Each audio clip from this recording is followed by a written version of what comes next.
Hello everyone, it's your old friend Callumnil, back again to cause some more trouble. This time we'll finally be exploring the new realm of Oblivion Remastered, as requested by popular demand. There was one thing I noticed, however, as a proud high elf. I found that my race wasn't as eye-catching as we used to be in the old days of Skyrim and even Morrowind.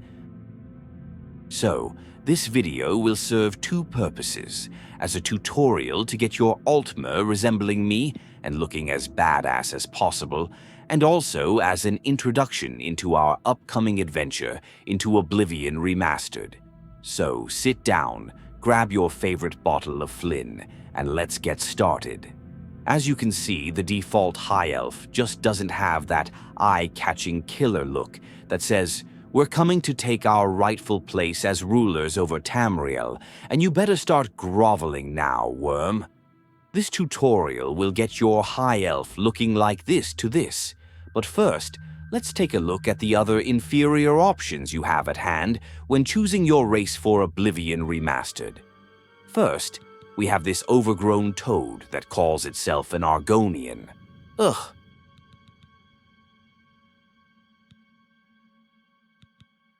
Next, we have the mongrel half-breeds that are the Bretons.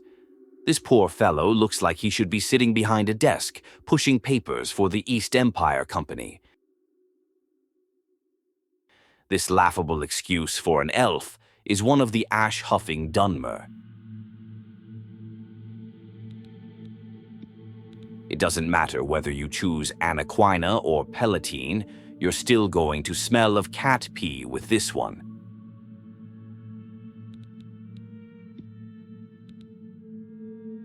Ah, now this one is quite impressive. It's a shaved bear and it's able to stand on its own two legs. Next! Ugh, this is what happens when an elf and a goblin miscegenate. Next.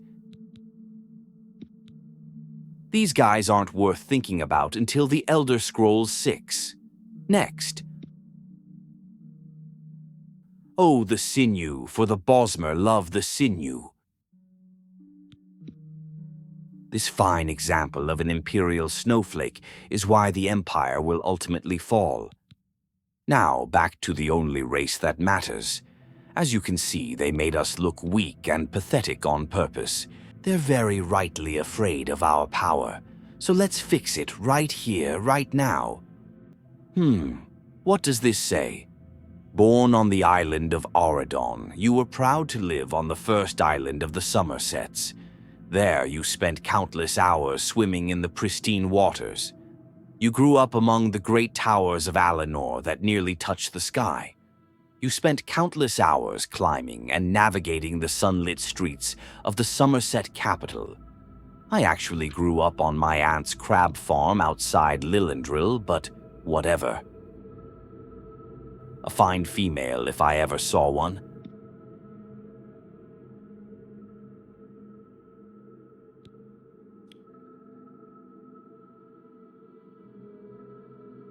Far too wrinkly, I prefer my skin to be nice and smooth, like a Riekling's bottom.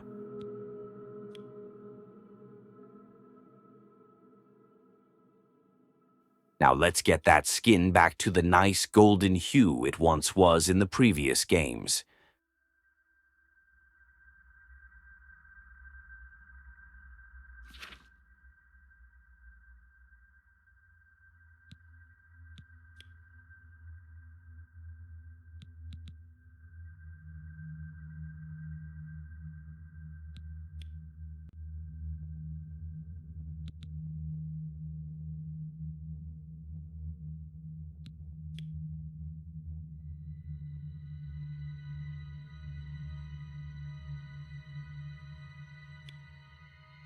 I tend to only change the settings to values of 0, 25, 50, or 100. I find anything other than this to be, well, unnecessary.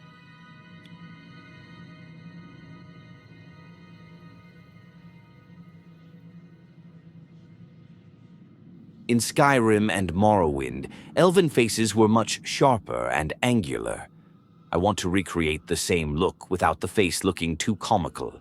It needs to look unhuman, not unhinged.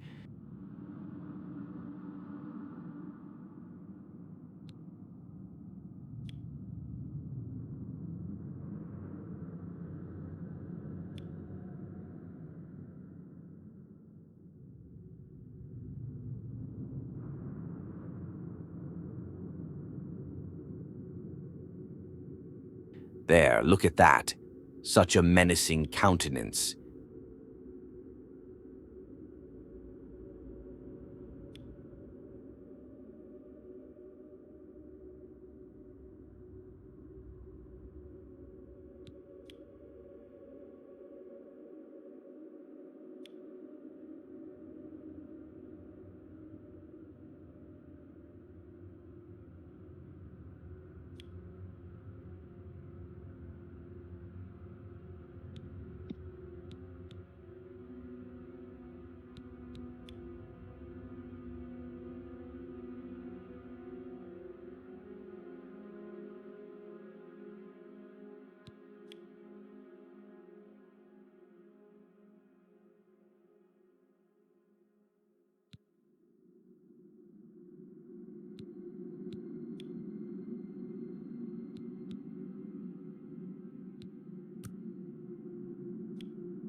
He's starting to look a little bit like the Joker here. Let's pull these features back in a little bit.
Although this character creation system is nothing revolutionary, it's still the best I've seen in any Elder Scrolls game so far, and I strongly suspect that we will see a lot of these same features again in the Elder Scrolls 6, when they finally decide to release it, that is.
I notice there are no settings to modify the ears. Very interesting.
He's starting to look more and more like me. Wonderful.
There are so many eye options available.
Such a menacing and majestic high elf needs a matching mane.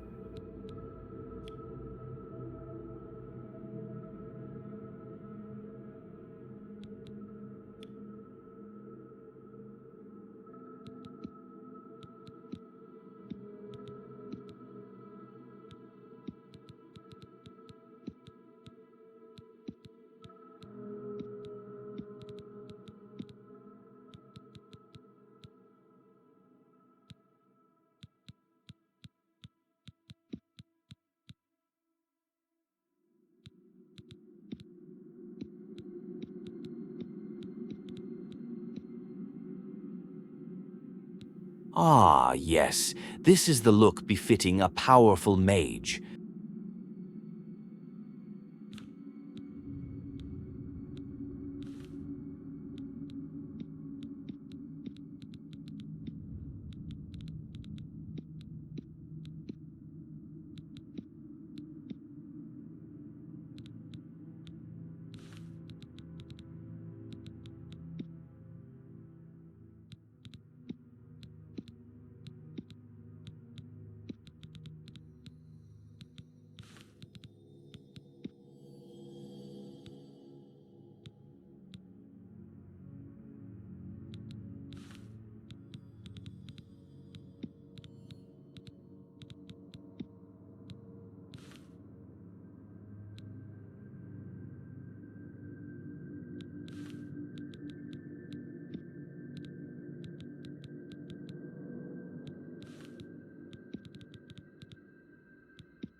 Mankar Cameron will think twice before dealing with me, and maybe even Mehrunes Dagon himself.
And there we have it, my friends. I'm back, in Oblivion Remastered form.